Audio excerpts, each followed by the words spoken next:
So, let's get into the first topic of the day, though, which is actually an interesting. It kind of goes into what has been happening. We've seen happening with trans activists across the country, and I titled this "Trans Activist Strike Again" because the whole stuff that happened with Riley Gaines at the the San Francisco State University campus. She was given a speech, and after her speech she was violently assaulted, and then basically kidnapped. So I'll play the video real quick.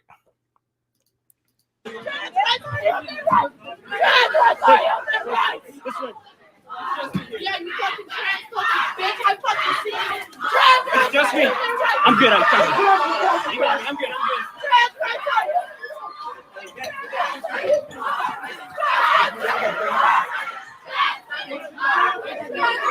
I'm coming. I'm good. Trust me, I'm good. Go ahead.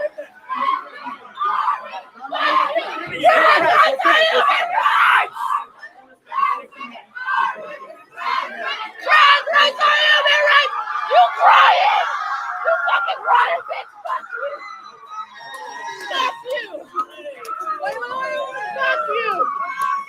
Trans rights are human rights. Fucking right. My bitch.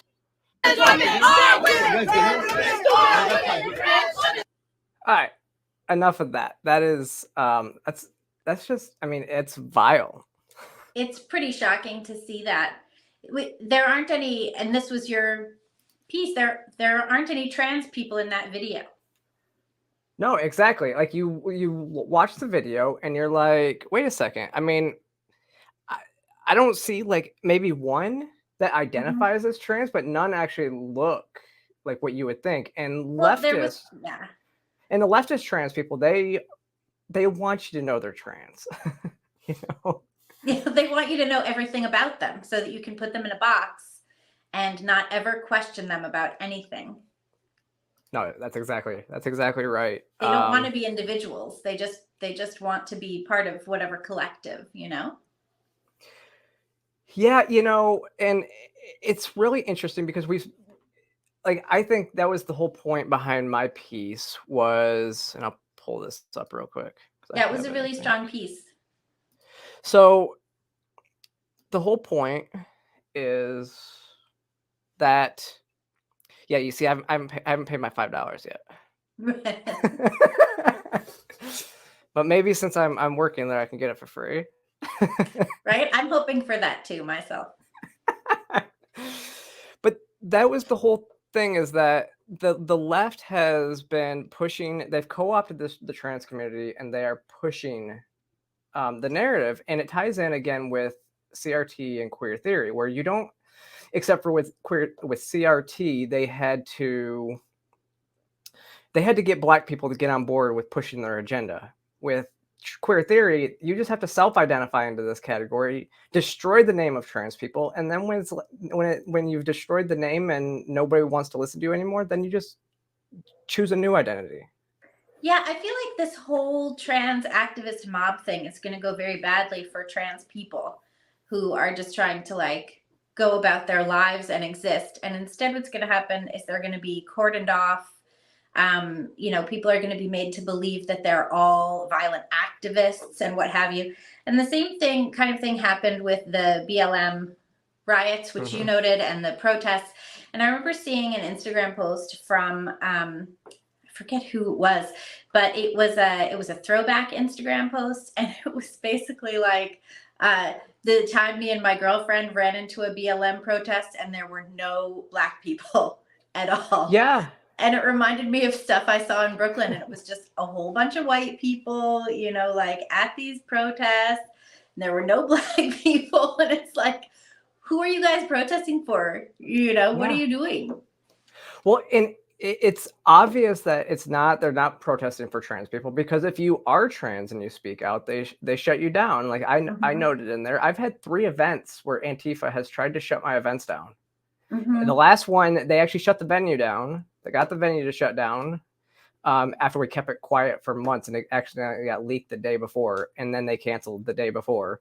Venue thankfully, yeah, and because the police force actually told them that they didn't know if they would be able to provide security for us. And so the venue canceled because they didn't want their venue destroyed. I mean, they caved very quickly. And so I'm literally just checking into my hotel room, and I get told that they might have to cancel. I'm like, this is crazy. And so thankfully a church stepped up. I mean, it was one of the most, it enhanced my faith a lot, honestly. Oh, nice. Because a church stepped up, and it was kind of fitting that they stepped up, and we had an amazing event at this church that was like 40 minutes away from where it was supposed to be. But I mean, that the event headliners were me and Chloe Cole, where we sat down and we talked together. And so you're shutting down a trans and a detransitioner.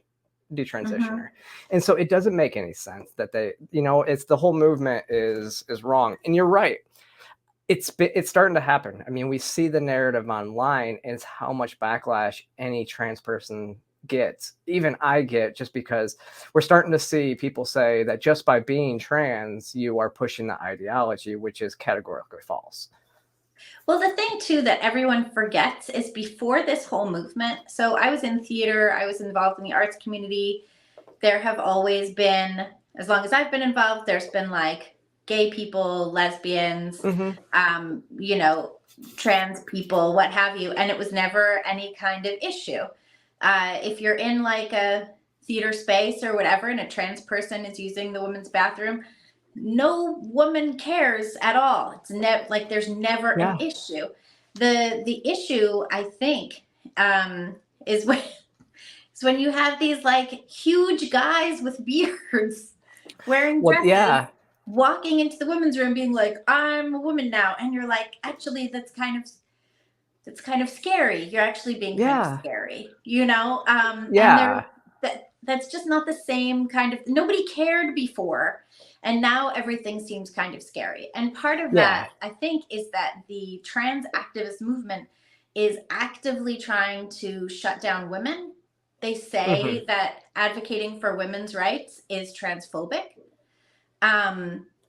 Advocating for the rights of women and children is transphobic.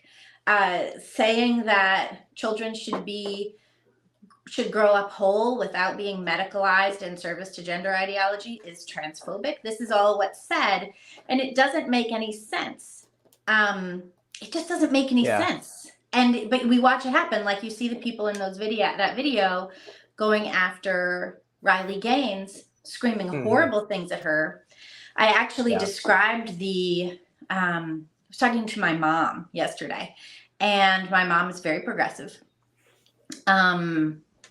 And she was telling me about how political violence is terrible. And I was like, oh, for sure, political violence is terrible. And we disagree on so much, from abortion to like everything, to Ukraine. We disagree on everything.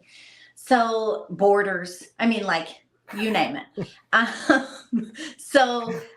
We were talking, and she didn't raise me. So I'm always surprised when she thinks I should have her values. And I'm like, you didn't raise me though. Like, where would I have gotten your values? Anyways, so we're talking, and she's telling me about political violence is terrible. And I was like, yeah, you won't believe what happened on Thursday. This woman, she was a collegiate swimmer. She went to San Francisco State University to give a talk on women's rights and to advocate for, women's fair competition. And she got shouted down and was essentially held hostage for 3 hours in a classroom. And my mom was shocked. And she was like, she was just speaking for women's rights. And I was like, yes, she was speaking for women's rights. And then she was like, but why? And I said, well, because she had competed against Leah Thomas, who swam for Penn and was trans, and then won the national title. And then Riley Gaines tied with Thomas for 5th place, but the NCAA gave Thomas the prize, and Riley Gaines had to wait for hers in the mail. So then my mom was like, oh, well, there's a lot of political violence on both sides. And I was like, what are you talking about? She says, well, Holocaust deniers. And I was like, oh, has there been a lot of violence from Holocaust deniers? Because I haven't seen it.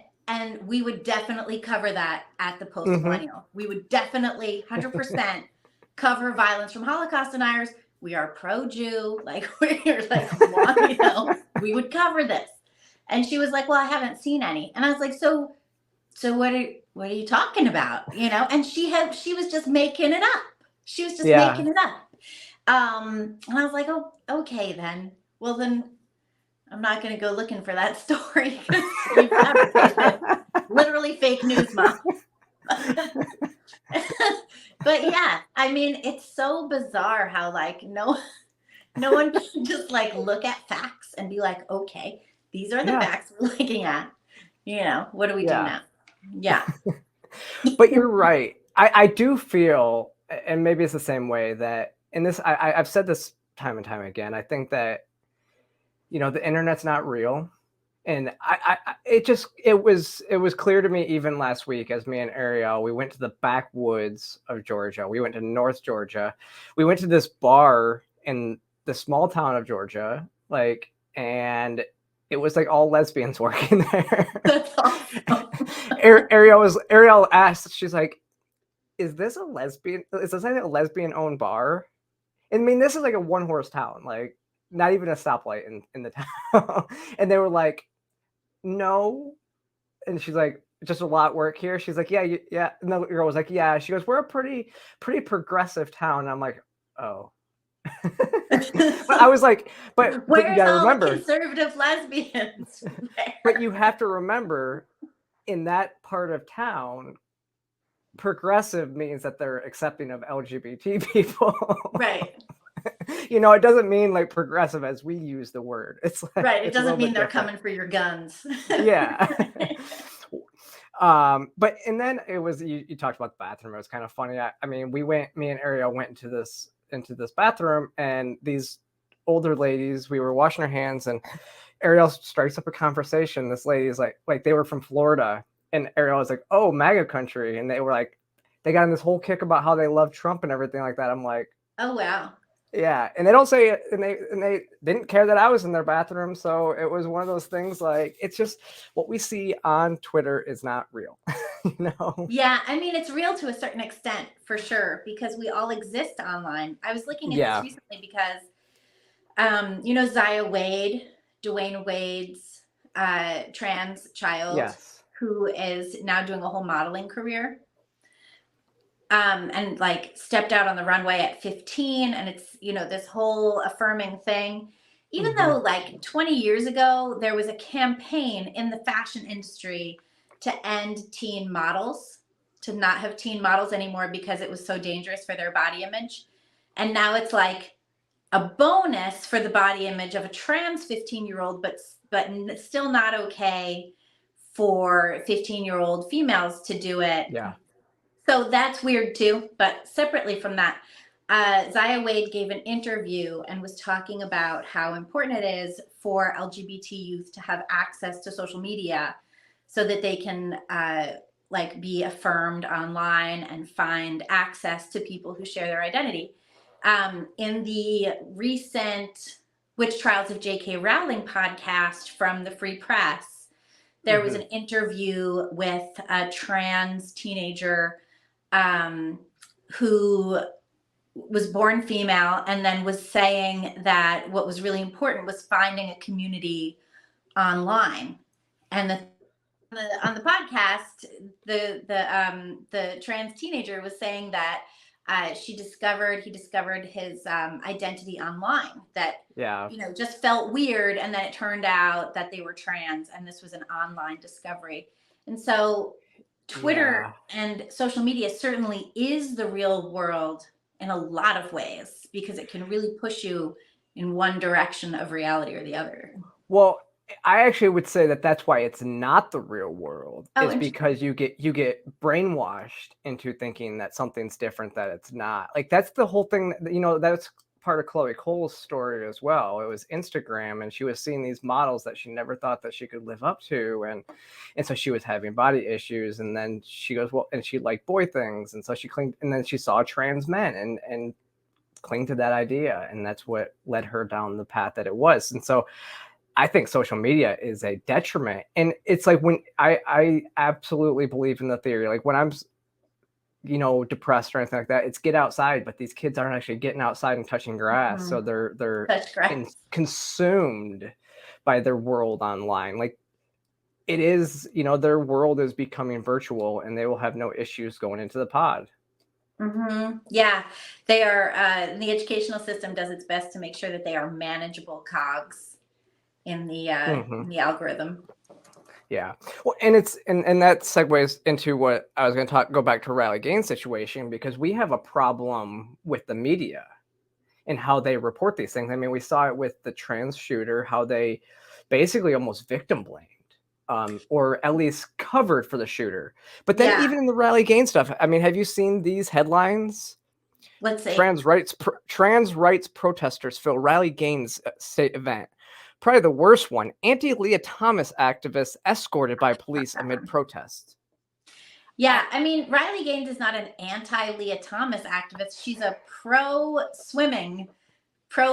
swimming activist. Yeah, exactly. So, I mean, she watched her teammates lose to Thomas. And the thing with Thomas is, like, he towers over these girls. You watch the jump into the pool. It's like, Oh, yeah. So much power. He's like, there's so much power in that body. I can't with Leah Thomas. What I don't understand is how, if you're Leah Thomas and you're looking at these girls, right? And like, you're into equity and inclusion, you got to look at yourself and be like, whoa, maybe I am no match. Maybe these girls are no match for me. And perhaps I should take my elite athletic physique to a different venue of competition. Well, Libby, inclusion is the key to evolution. Didn't you know that? we were talking about that today with that Bud Light VP. Yes. It makes no sense. Did you listen to the whole podcast? I didn't. I just listened to what we had that we were writing to the clip. Yeah. Yeah. I have the whole podcast pulled up, but no. Yeah, I'm planning to listen to the whole thing too. If I can get through it. Yeah. If you don't know what we're talking about, everybody, so you probably know the controversy surrounding Bud Light and everything going on. Well, their new VP came out and talked about, their marketing strategy and inclusion and how it's the key to equity, or it's the key to evolution, because you have to evolve with the times kind of deal. They want to get away from that frat boy mentality, I guess. Right. And so I think the worst part about this whole Riley Gaines situation is this one that you guys reported on yesterday, that Josh reported on, was the statement made by the campus it was shocking. itself. Mm-hmm. Yes. So basically says, today San Francisco State finds itself at the center of national discussion. Let me begin by saying clearly the trans community, not talking about like women's rights, it's the trans community is welcome and belongs at San Francisco State. Further, our community fiercely believes in unity, connection, care, and compassion. They didn't have a lot of compassion for Riley Gaines. And we value different ideas, and even when they are not our own. So they value different ideas, but unless you disagree with them. And even that are not their own unless you disagree. Yeah, exactly. And I think and then it said, literally, thank you to our students who participated peacefully in Thursday evening's event. It took tremendous bravery to stand in challenging spaces. I am proud of the moments where we listened and asked insightful questions. I am also proud of the moments our students demonstrated the value of free speech and the right to protest peacefully. Like, did she watch the same video as everybody else? Because that is not what happened. That's not what happened. And you had that one woman screaming like, oh, you crying, bitch? Are you crying? And it's like, really? This is the state of discourse for these university students? Exactly. And that is what it is. I mean, it's the silent or words are violence crowd. Like, literally, they said peaceful protest, but Riley said she was assaulted. And now, especially after that statement, she is suing the university, which she should. I completely agree with that course of action. I agree too. I was thinking about the words are violence thing. I think I wrote something down saying, hold on one second. So I was going to write an op-ed about it and then I didn't. But